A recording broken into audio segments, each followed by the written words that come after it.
Ce jour est dédié pour la Refoua Shlema, la guérison rapide et complète de Michael Ben Lehana, pour que rapidement ses reins refonctionnent complètement. Amen. Ok, on continue les lois concernant le repas. On avait parlé un peu la dernière fois de à quel point il faut faire attention de manger de façon non animale, pour ne pas faire partie du côté négatif, du côté de Esav. Esav qui demande à Yaakov, abreuve-moi de ce verre dans ma bouche, de ce rouge, d'accord, des lentilles rouges. Il faut savoir que on peut beaucoup se sanctifier sur la table. D'ailleurs, lorsqu'il y a toutes sortes de soi-disant kabbalistes, d'accord, alors qu'on va savoir si c'est un vrai ou un faux, très souvent, les savez qui me disent, regardez comme il mange. Tu peux voir quelqu'un qui est comme il mange. Il mange comme un animal, tu sais qu'il est à côté de la plaque complètement. Si, au contraire, il suit toutes les lois dont on a parlé la dernière fois, c'est un signe déjà, ça ne prouve pas encore que c'est un vrai, mais en tout cas, c'est déjà pas une preuve que c'est qu'il est dans le faux. Il faut savoir que dans cette mesure aussi, c'est bien de se sanctifier aussi au niveau de la table. Comment? Quand quelqu'un fait des péchés, alors il faut réparer. La meilleure réparation, c'est l'étude de Torah assidue. Si la Shiva Baruch Hashem pouvait vous asseoir et étudier, c'est difficile, c'est ça qui répare le plus tous les péchés. Et ceux qui n'ont pas la chance de pouvoir étudier beaucoup de Torah, alors il y a des tikkunim, des réparations. Rabbeinu Hari donne des séries de jeûnes à faire. Quelqu'un qui a une relation avec une femme nida, c'est 80 jeûnes de suite. Quelqu'un qui a Zural Batala, c'est 84 jeûnes de suite. Avec une non-juive, c'est 216 jeûnes de suite. Bon, de suite tous les jours, un après le. Depuis, on mange comme le Ramadan, on mange la nuit et on jeûne le jour, d'accord? À part Shabbat et Rosh Chodesh, et voilà, les jours de fête, on ne jeûne pas. Bon, il y a de quoi m'écrire beaucoup, d'accord? Mais c'est bien, l'essentiel c'est Torah, comme je dis, mais c'est bien une fois dans sa vie aussi de peaufiner avec des tikkunim pareils. Le Gaon de Vilna écrit que l'essentiel, le Gaon de Vilna, il est parti, il a quitté Vilna pour partir en Israël. Il a envoyé une lettre à sa famille de conseil. Bon, pour finir, il n'a pas abouti en Israël, il est revenu. Mais cette lettre, elle est éditée dans beaucoup de livres. On l'a ici, à la fin, j'ai vu d'ailleurs hier en passant à la fin du livre Even Shlema, d'accord? Igeret la grâce, ça s'appelle Igeret la grâce, la lettre de grâce. Ça vaut la peine de le lire parce que c'est beaucoup de conseils très importants pour la vie. Et là-bas, il écrit que tout le fruit du Olam Haba, c'est se retenir sa bouche et ses envies. C'est tout le fruit du Olam Haba. Et il dit que aucun tikkun, aucune réparation de Rabbeinu Hari peut arriver au niveau de celui qui retient sa bouche et retient ses envies. C'est beaucoup plus. C'est pour ça que le Ben Ish Chai écrit que c'est bien quand on mange, tu as envie maintenant tu as mangé un schnitzel, tu as envie d'un deuxième schnitzel, bon, hop, tu ne prends pas. C'est difficile. Ça répare énormément. Ça répare énormément, sans besoin de maigrir, d'accord? Quelqu'un, il doit jeûner maintenant, tous les jeûnes de Rabbeinu Hari, il a donné, il ne pèsera plus que 25 kilos, d'accord? Donc, c'est une façon facile et difficile. C'est une façon facile parce que c'est facile pour le corps, ça ne t'affaiblit pas, ça ne te fait pas maigrir. Mais c'est difficile parce qu'on se bat vraiment contre le Serrara, mais c'est un bon moyen de réparer et de se sanctifier comme ça. Ou même pas que tu es en train de manger, mais tu as une envie. Ça arrive tout d'un coup, quelqu'un il a envie de chocolat, il a envie de. Chacun sait exactement ce qu'il aime bien. Des fois, c'est des envies qui sont très très dures, d'accord? Eh bien, tu te retiens. C'est Gibor, c'est vraiment une gvoura, c'est de la vaillance, c'est très très fort, mais c'est certain que ça répare énormément. Ok, maintenant on va parler plus de la halakha. Si quelqu'un maintenant fait une bracha pour nous rendre quitte, par exemple, elle fait le geffen dans le kiddush, ou le motzi, d'accord? Qu'est-ce qui se passe si la personne qui a fait le geffen, elle a parlé avant de boire?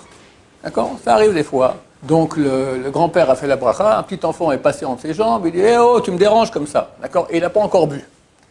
On sait que si quelqu'un fait une bracha et il parle avant d'avoir consommé la chose sur laquelle il fait la bracha, c'est pas valable, et il doit refaire la bracha. Maintenant, dans ce cas-là, lui, il a fini, il a fait la bracha Mekadesh à Shabbat, et les gens ont déjà bu. Les gens qui étaient à table ont déjà bu. Ou il a fait le motzi, d'accord? Et les gens ont déjà mangé. D'accord? Mais lui, il n'a pas encore mangé. Dans ce cas-là, alors, il y a un doute si lui doit ou peut refaire la bracha. Normalement, si on est seul, on a parlé d'une chose étrangère avant de consommer, la bracha elle est morte, et on dit Baruch Shem Kvod Malchuto Leolam Vaed. Chaque fois qu'on fait une bracha le batala, on dit Baruch Shem Kvod Malchuto Leolam Vaed. D'accord? Ça atténue la rigueur céleste. C'est très grave de faire une bracha le batala, c'est le troisième des 10 commandements. Qu'il soit écrit, c'est bien de dire Baruch Shem Kvod Malchuto Leolam Vaed, ça atténue la rigueur de cette erreur-là qu'on a fait.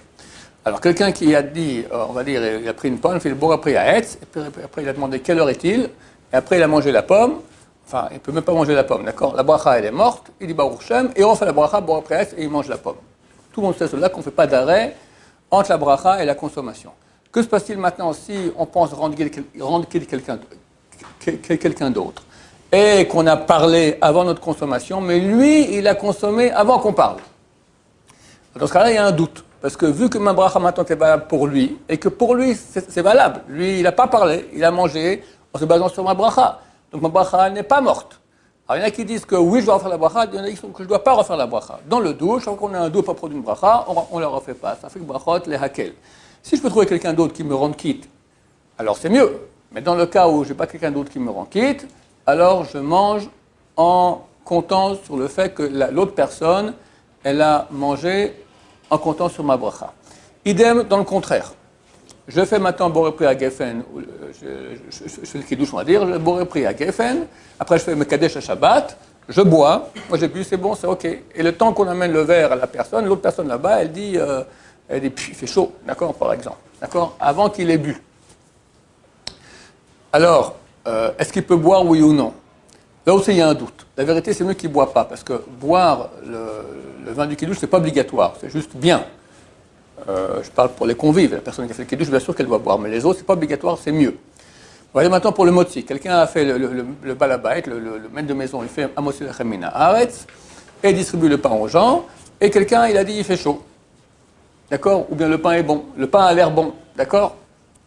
Vu que c'est une chose qui n'a rien à voir avec la bracha, alors, cette personne-là, si elle était seule, elle n'aurait pas pu manger le pain, elle aurait dû refaire la bracha. Mais vu que moi, j'ai déjà mangé le pain, moi qui ai fait la bracha donc a eu sur quoi se poser, elle est valable.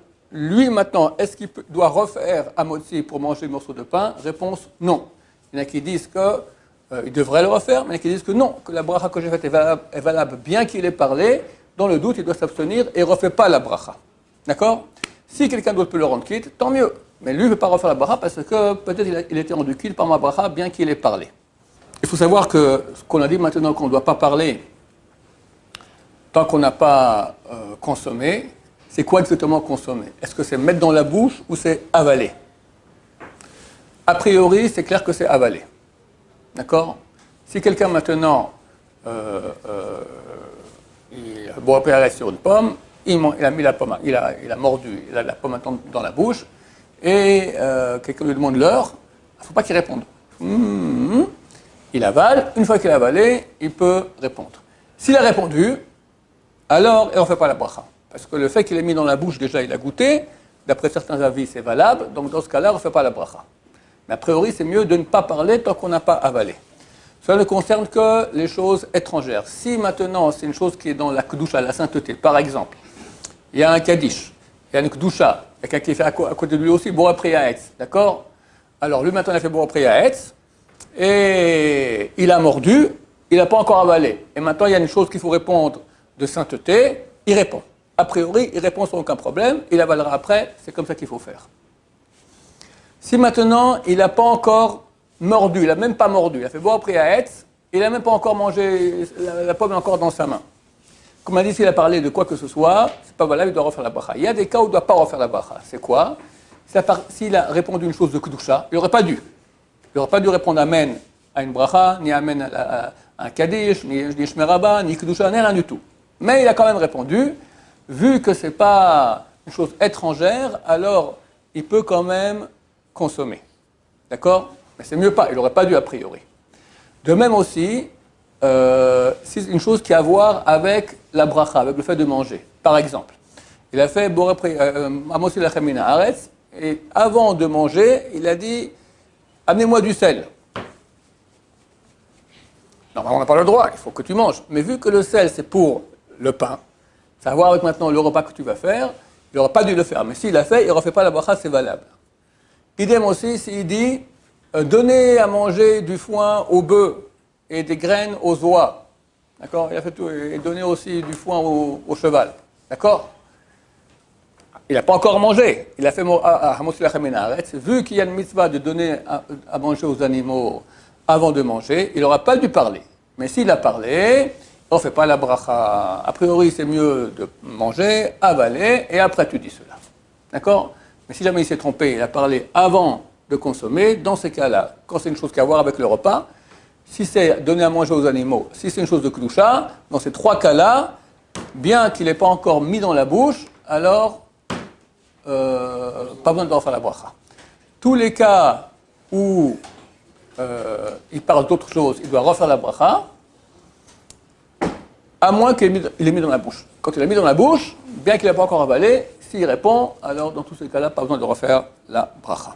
Ok, on va parler maintenant des brachot qu'on doit faire dans le repas. Les gens croient que si on fait Motzil Lechem Min Haaretz, c'est fini, on peut manger tout ce qu'on veut, à part le dessert sur lequel il faut faire la bracha. Ce n'est pas tout à fait précis. On va commencer par l'eau, les boissons, d'accord? Quelqu'un il a fait Motzil Lechem Min Haaretz, il veut boire maintenant un coca. Est-ce qu'il fait la bracha dans le repas sur le coca, oui ou non? En fait, la vérité, il y a trois avis dans la Gemara. Trois rabbanim. Un qui dit qu'on fait la bracha sur le coca. Un rav qui dit qu'on fait la bracha sur chaque verre de coca. Tu as pris un verre, fait la bracha. Tu reprends un deuxième verre, de nouveau tu fais la bracha. Et un dit non, c'est rendu quitte par la bracha du motzi. En principe, en fonction du principe qui dit que ça fait que brachot le'akesh, quand on a un doute à propos du bracha, on ne fait pas la bracha. Alors on fait la bracha sur le coca ou pas? Non, avec un avis qui dit que c'est rendu quitte par le pain, donc on ne fait pas la bracha. Mais, d'après deux autres rabbanim, en train de boire sans bracha, c'est un problème. On dit le Shulchan Aruch, il dit Yereh Shamayim, quelqu'un qui a la crainte de Dieu, c'est pas obligatoire, mais quelqu'un qui a la crainte de Dieu.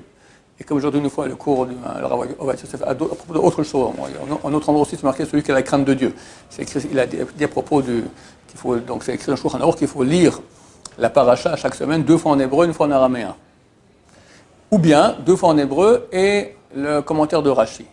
Et Yereh Shamayim, dit le Shulchan Aruch, quelqu'un qui a la crainte de Dieu, il fera les deux. Et 2 fois en hébreu en araméen et le commentaire de Rashi. Alors on va dire, et toi, tu veux pas être, quelqu'un dans la salle ne veut pas être Yereh Shamayim, quelqu'un ne veut pas avoir la crainte de Dieu, il faut avoir la crainte de Dieu. Ok, alors que fera quelqu'un qui a la crainte de Dieu? Il va, dit le Shulchan Aruch, il va prendre un peu de coca ou un peu d'eau ou un peu de boisson avant le repas, et il fait la bracha dessus et pense rendre quitte les boissons qu'il va boire durant le repas. Comme ça, tu es rendu quitte. Vous comprenez ce que je veux dire? C'est beau, c'est bien de le faire. D'accord? Tu as la crainte de Dieu, toi? Tu veux? Alors tu commences à Barat Hashem. Tu diras Bli Neder, parce que ce n'est pas obligatoire, c'est juste bien.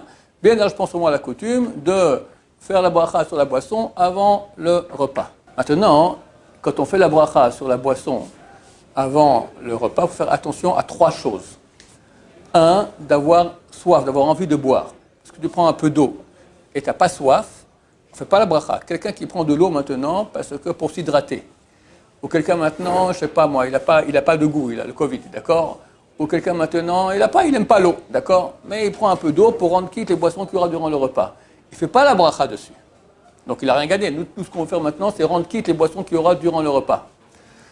Le Rav Steinman, lui, pour sortir de tous les problèmes qu'il avait, il avait toujours un pot de miel à côté de lui. Et quand il voulait boire de l'eau, parce qu'il était extrêmement chaud, c'est surtout pour s'hydrater, mais il y a un doute. Est-ce que j'ai du plaisir à boire de l'eau ou pas? C'est très dur à définir, est-ce que ça j'ai envie ou pas. Alors il goûte un peu de miel, le miel c'est certain que c'est toujours bon à manger, d'accord, c'est doux, un peu de sucre, d'accord, et tu rends quitte comme ça les boissons. Donc, première chose à laquelle il faut faire attention, c'est qu'on a soif, qu'on a envie, on a envie. Si c'est pas de l'eau, si c'est un coca, d'accord, tu aimes le coca, une bière, qu'est-ce que j'en sais, d'accord, un jus d'orange, aucun problème, c'est toujours un bon goût. Mais l'eau plate, d'accord, ça peut toujours un bon goût. Donc, première chose, faire attention qu'on a envie, que c'est un bon goût. Deuxième chose, boire peu. Boire peu. Parce que si tu bois une quantité qui nécessite bracha achrona, la bracha finale après la consommation, tu tombes dans un autre problème. Est-ce qu'on doit faire la bracha achrona finale sur ce que je viens de boire avant le repas ou pas? Il y en a qui disent que oui, il y en a qui disent que non. D'après la Kabbalah, il faut refaire. Macho, Rabbi Chaim Vital, raconte dans les livres de Kabbalah qu'un jour, son maître Rabbi Noari a vu sur son front « Oh, je vois que tu as bu un verre d'eau et tu n'as pas fait bracha achrona, tu n'as pas fait la bracha avant le repas. Il me dit, mais c'était avant le repas. Tant pis, même avant le repas, tu aurais dû faire bracha achrona. Trop tard maintenant. D'accord? Il a vu sur son front qu'il a bu sans faire bracha achrona. Rabbi Yosef n'est pas d'accord. Lui dit, c'est bien, Rabbeinu Orem, mais il y a d'autres poskim qui disent qu'on ne doit pas faire la bracha. Donc on est vraiment dans un doute, dans le doute, on ne fait pas la bracha. Mais tout ce que tu as fait maintenant de boire avant le repas, c'est pour sortir d'un doute que peut-être si tu bois dans le repas, sans bracha, c'est un problème. Tu rentres dans un autre problème maintenant aussi de ne pas faire bracha achrona. Donc tu n'as absolument rien gagné.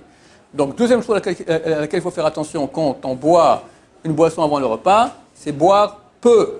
Combien? Alors, on fait bracha achrona sur une boisson que si on a bu Revi'it, 81 millilitres d'un coup. Ok? Mais ce n'est pas du tout clair. Pourquoi? Il y en a qui disent que même si on a bu Kazait, on doit faire bracha achrona.